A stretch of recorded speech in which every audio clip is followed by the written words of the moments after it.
Welcome back to the Deep Dive. Today we are cracking open what I guess you could call it the vault of public financing. We're talking about government relations and grants. The big one. It's a huge one. And it's for those nonprofits that are, ready to go from being a critical local player to a genuine systemic force. This is the ultimate accelerator. It really is. But it's also, let's be honest, a massive administrative headache if you don't know the rules of the game. Right. It is a unique landscape. You're navigating a world where your mission has to align perfectly with public policy. The application process can feel like a complete labyrinth. And the relationships you build are, frankly, just as valuable as your mission statement. It can be transformative, but you have to master both the diplomacy and the documentation. Absolutely. And that's our mission today. We want to cut through some of that complexity. We will have synthesized the crucial insights into this deep dive to act as a shortcut for you. We'll cover the benefits, the relationship strategies, and all those technical requirements, the strings attached. All the strings. By the end, you should know exactly where to focus your efforts. Now, if you're already thinking about that mountain of paperwork or that next proposal, let me just quickly point you to a resource. Yeah, good idea. Head over to Grants.Courses, that's Grants.Courses. They have a ton of educational videos and so much more on grant proposal writing. It's a great place to start for some of the technical challenges we're about to dive into. Okay, let's do it. So let's start with the big question. Why? Why is government funding? Local, state, federal? Why is it so often the foundational pillar for nonprofits that are looking to grow? It's money, sure, but how is it different from, say, a huge private donation? That's the key question, and the difference really comes down to two things: stability and scope. Right. Private funding is fantastic, but it's often restricted to a specific pilot project or maybe a one-year initiative.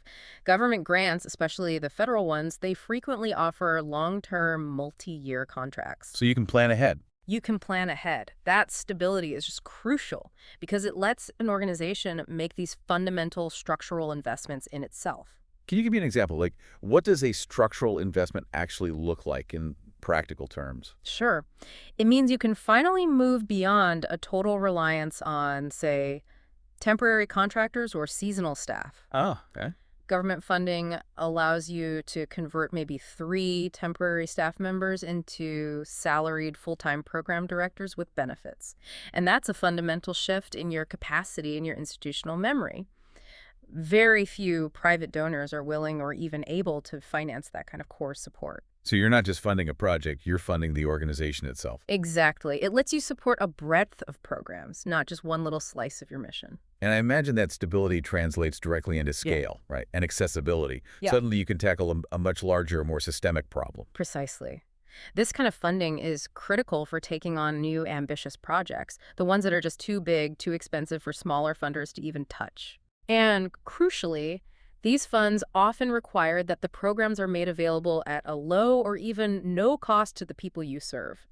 So think about it, building a regional network of mental health clinics or delivering affordable housing services across an entire city. Yeah, private donations alone could never cover that. Only public financing makes that scale possible. But I have heard the counter-argument that relying too much on government money can weaken an organization, make it too dependent on politics. Yeah.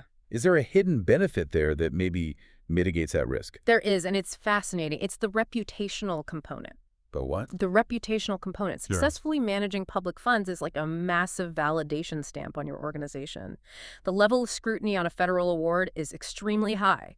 So by proving you can handle that accountability, you automatically strengthen your internal systems. Okay. And you gain significant credibility and trust with every single other funder. Oh, wow. So getting that first big government grant doesn't make you dependent. It actually makes you more professionally validated. Yes. Which then makes you more attractive to every private foundation and wealthy donor down the line. It's like the ultimate good housekeeping seal of approval. It is, absolutely. Provided you maintain that rigor, of course, it just signals that your systems are mature enough to withstand a really intense audit. That sets us up perfectly for our next section, which is the relationship game. Now that we get the power of the money, we have to talk about the strategy. Because winning the grant is often the result of groundwork you laid months or years before. Absolutely. You're spot on. This phase is less about your excellent writing skills and more about strategic diplomacy. You can't just sit around and wait for an RFP post or request for a proposal to drop. You have to be proactive. You have to be proactive. Building strong relationships with both elected officials and, just as importantly, the appointed agency staff is essential. They are the ones who ultimately open the doors, who guide the priorities, and who often recommend who gets the funding. And trust seems to be the central currency here. So how does a nonprofit build and maintain that trust, especially when government staff and, political priorities can change so frequently? It boils down to continuous communication that is backed by undeniable performance. You have to communicate your success as well, and even more importantly, you have to demonstrate measurable, verifiable outcomes. The data. It's all about the data. Governments are spending taxpayer dollars, so they need proof that their investment is yielding real results. When you can show that successful stewardship, it builds trust. That trust encourages them to keep supporting you and opens up new opportunities. This brings up a really important point about aligning your goals. We know governments have mandates reducing recidivism, improving literacy, whatever it may be. Yeah. How critical is it for the nonprofit to strategically align its mission with those official public priorities? Oh, it's non-negotiable. 100%. Governments are not acting as philanthropists here. They are essentially contracting out solutions to public problems. Right, they're buying a result. They're buying a result. So if the state's priority this year is early childhood education, you need to share exactly how your preschool program is helping the government achieve its mandated goal. The most successful organizations understand what the government needs, and they position themselves as the most efficient, most proven solution available. Okay, so let's talk about those infamous strings attached. When people complain about the bureaucratic nightmare of public funding, what specifically are they talking about?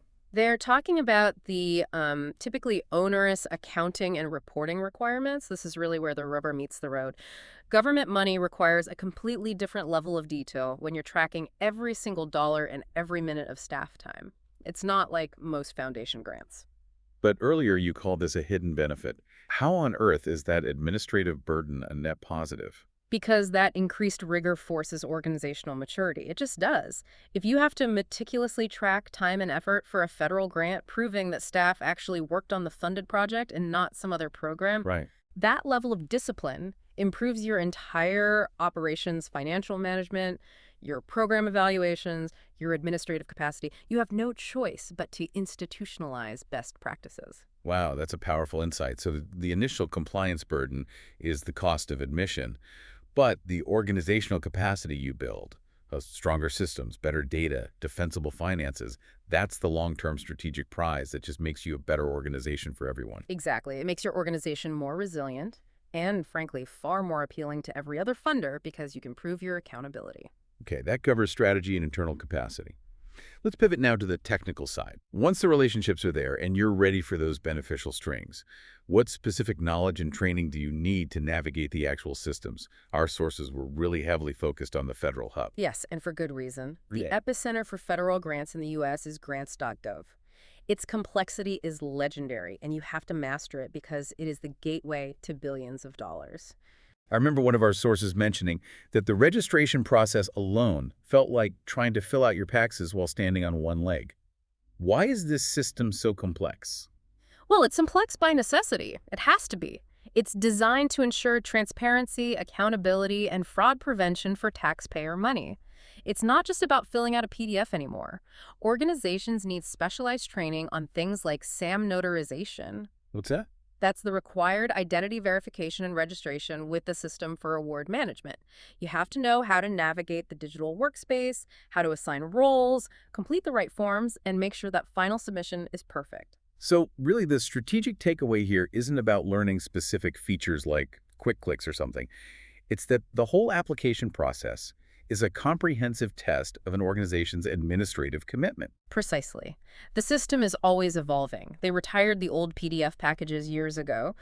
If your team isn't trained on the current digital workflow, you are guaranteeing a rejection. You have to dedicate real time to understanding the learning workspace, the user roles, how to manage the whole application lifecycle digitally. And that administrative rigor, It doesn't stop once you've won the award. Yeah. What are the key areas of post-award compliance that staff have to be trained on? This is where a lot of that jargon comes in. Yeah, the post-award landscape is incredibly strict. You need specialized knowledge in areas governed by the Uniform Grant Guidance Update. To simplify it, that's basically the federal rule book for how you must spend and track the money. Okay. And a crucial topic in there is time and effort certifications. All right, break that down for those of us who haven't dealt with federal funds. What is that? It's the mandatory process of documenting that the salaries and wages you charge to a federal grant accurately reflect the work employees actually performed on that specific project. So it's fraud prevention. It's fundamental fraud prevention. It stops organizations from, inappropriately charging staff time to a federal award when that person was actually working on a different program. Got it. And what about the concept of the single audit? I've heard that term thrown around. That is critical for larger organizations. If you spend over a certain amount of federal money in a year, right now the threshold is $750,000, you have to undergo a single audit. Okay. And this is not just a standard financial audit. It's an audit of your compliance with all the specific regulations tied to every single federal award you received. This is why having robust financial systems is absolutely non-negotiable. Beyond that direct federal compliance, what other critical areas should nonprofit staff study to really position themselves as experts in this landscape? Contextual knowledge is huge. For example, understanding the E-rate program. It provides crucial discounts on internet and telecom services for schools and libraries. If your mission touches digital access or education, that's vital. And since these relationships are political, there's obviously a very fine line organizations have to walk when it comes to advocacy. Exactly. Staff need total clarity on the restrictions placed on their advocacy. So studying the official guidance on lobbying and political campaign activities for 501c organizations is essential. You do not want to jeopardize your tax-exempt status. And finally, becoming an insider means you have to speak the funder's language. Absolutely. There are actually resources out there dedicated to teaching you how to become an expert federal grant RFP reviewer. If you understand how the government writes its requests, you can strategically tailor your proposal for maximum impact. And I guess just keeping an eye on the future. Always. Staying on top of future politics and nonprofits is necessary to anticipate the shifts in funding that could affect your mission years down the road. Wow, that is a deep and comprehensive landscape. It really confirms that successful government funding requires this highly sophisticated mix of finance, program performance, and political insight. Yeah, to summarize this whole deep dive, government grants aren't just a nice to have. For many, they are essential for accessing the capital, the stability, and the organizational goodwill you need to maintain a powerful mission. Success really depends on strategically managing those external relationships and meticulously stewarding the dollars you get for measurable impact. So here's a provocative thought for you to chew on.